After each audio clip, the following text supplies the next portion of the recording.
I already found out I left some stuff at home today. When you can use a chainsaw or a bandsaw. Now bandsaws is pretty nice. You don't have to, you know. You don't need a measuring tape.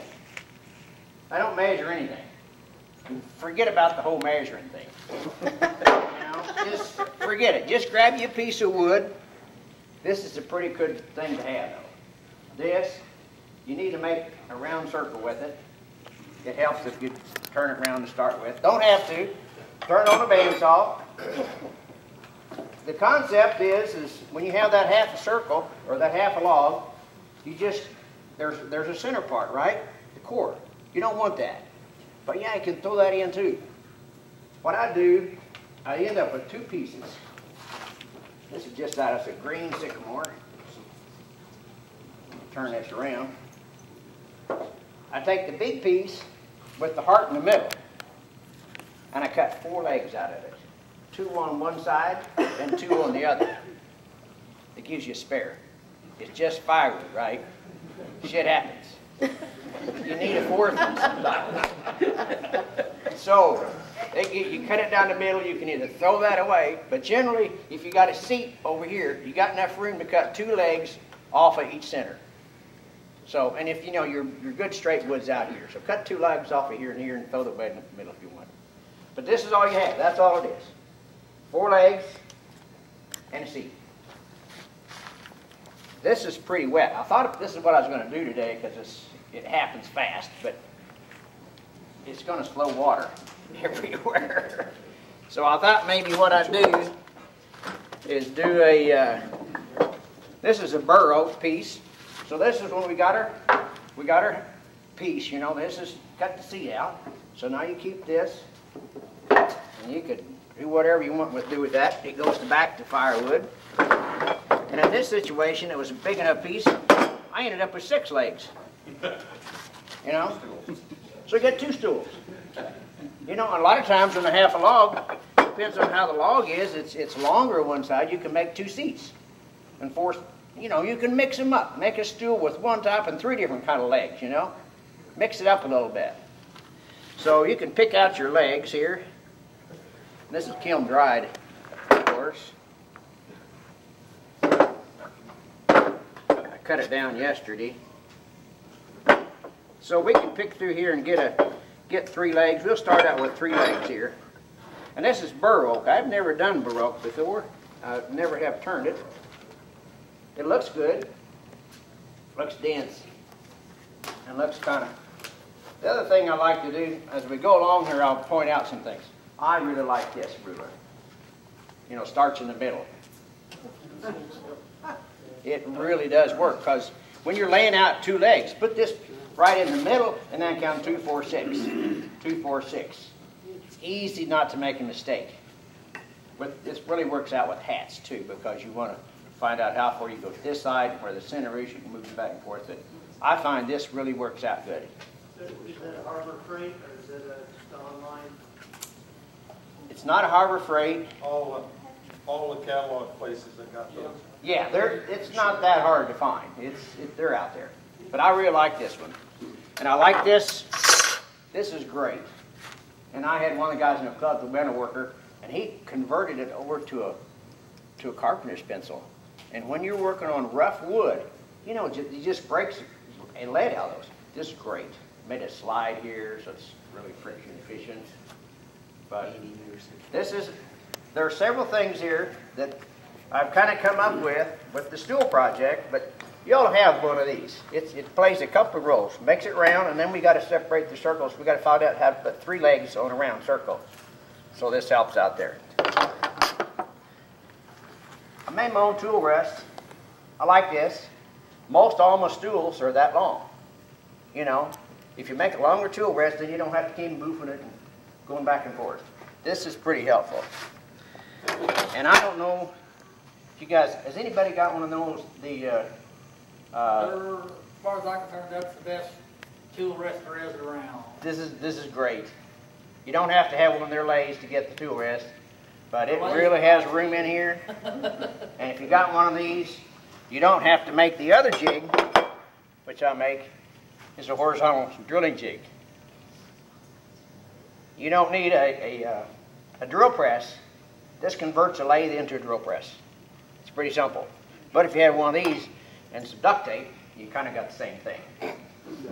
It fits right in here, you know. So, but that's a few things you really need to do. Then you need a piece of cedar board. It has to be cedar. But put an angle on it. Go on the table saw and cut generally 15 degrees.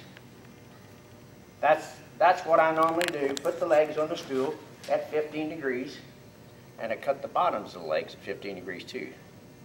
So this is my template. You can change it whatever it is, but this is just a few things that you can use for stools. This is also a critical. I think you can buy these at the hardware store. You know, they come in dimensions, exact dimensions, inside dimensions. That's your tenon size. And this is your special tuning cutting tool here, right here. I think it says Sears on there, but these work too. Anybody ever use these? They work good some places, sometimes not. If you get a wood that kind of chips, they're a little more aggressive, but just sharpen the right side, sharpen the top side. So those are some options. I went off and left my life center at home. Looked like I had enough stuff. But, you know, I'm just one tool away, right. Do you need another life center? You got a one-way in your pocket someplace? Similar. I like one that has a little extension on here. Let me see, I may have one out the car. Wow, there's a wood turner. Red lights and sirens. While he waits for his wife, he just... So us, really, I'm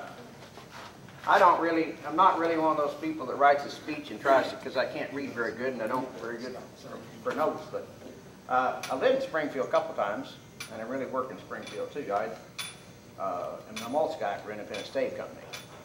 I spent the last 15 years trying to figure out how to convert all their scrap into something that's worthwhile. So you go to places like John Deere and Carson's, and, you know, Nixon Hardware, and places like that, you've been renting the stuff that I've been doing for the last 15 years. So I've got customers in Springfield and friends and so forth, and I am a graduate of SMSU several years ago when it was SMS. So.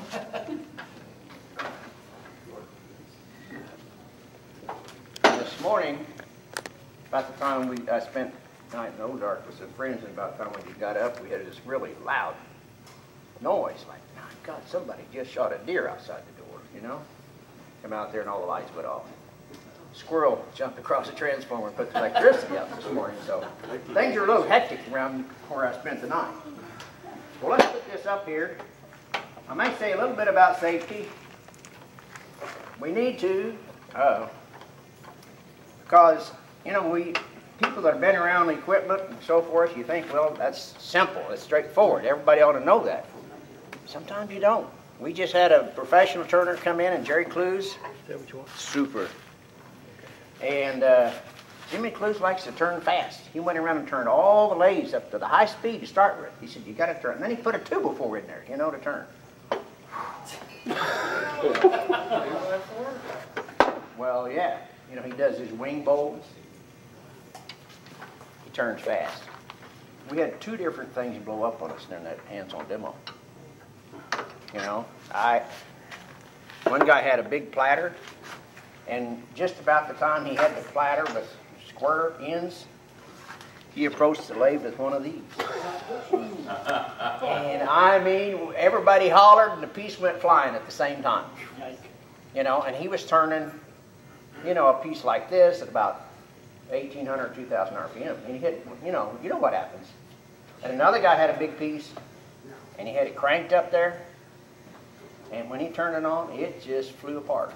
You know, broke his glasses. You know, it was, and that's all happened in the same day. You know, speed is important. Knowing what you're doing helps, but as we get older, we kind of forget.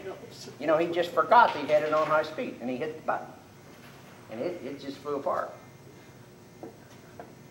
I normally wear the face shield. This is mine.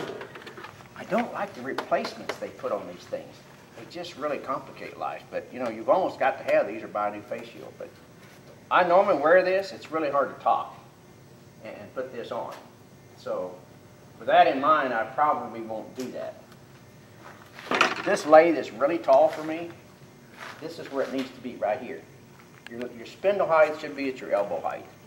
You'll find out that works so much easier. You won't have back, you won't have cramps in your back and so forth. This is not exactly where it needs to be here today. So I'm going to be up here. We can put a table down you can stand on if you want to. That'll raise you 4 inches. That might work. But that's, you know, if you're the right height. He said you got stools, you can stand on stools. Tip these all back and forth. I've been standing on a stool all my life, you know. And I normally wear a smock because when I don't, the repercussions for my wife can be drastic when I walk in and my shirt falls, you know, and so that's my own safety thing is I wear a smock to keep stuff out of my pocket down my shirt, you know. Sometimes the repercussions from the person that, what's that? You have trouble keeping the chips out of your hair?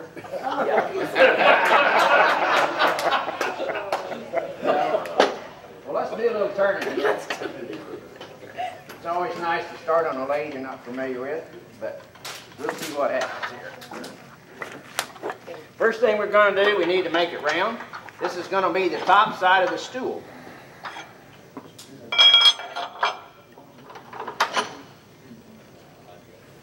Probably. Screws up and over the bottom side. Yeah, and the other side would be the bottom side, right? We don't have to get too carried away at this point.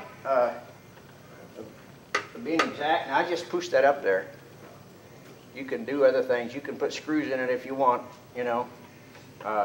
We got a nice clean path right down here. So. We're going to go with it. Anybody have a radar gun to see how fast it moves?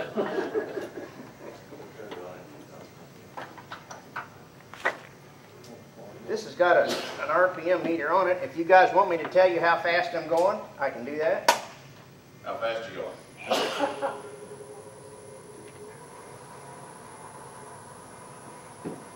900, 900.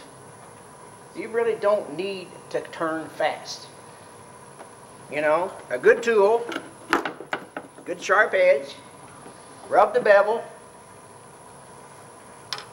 stand right, you know. So you do this instead of doing this. You guys, we're not going to have a demo here on how to cut. We could. I stand over here, especially on a new piece. This is not a really good place to stand. What is the tool that you're using, a rough? This is a 5/8 bowl gouge with a standard, well, wingback grind, standard grind. I normally use a Hannis grind, and I can do a Hannis grind. It's an Irish grind, This is kind of an Irish grind. Here's a Hannis grind. If you're going to make a hat, this is a pretty wicked thing to stick up inside a hat you've been working on for half a day. You get a catch with this, your hat is history. But for this, it works out pretty good. All we really need to do is kind of get this round.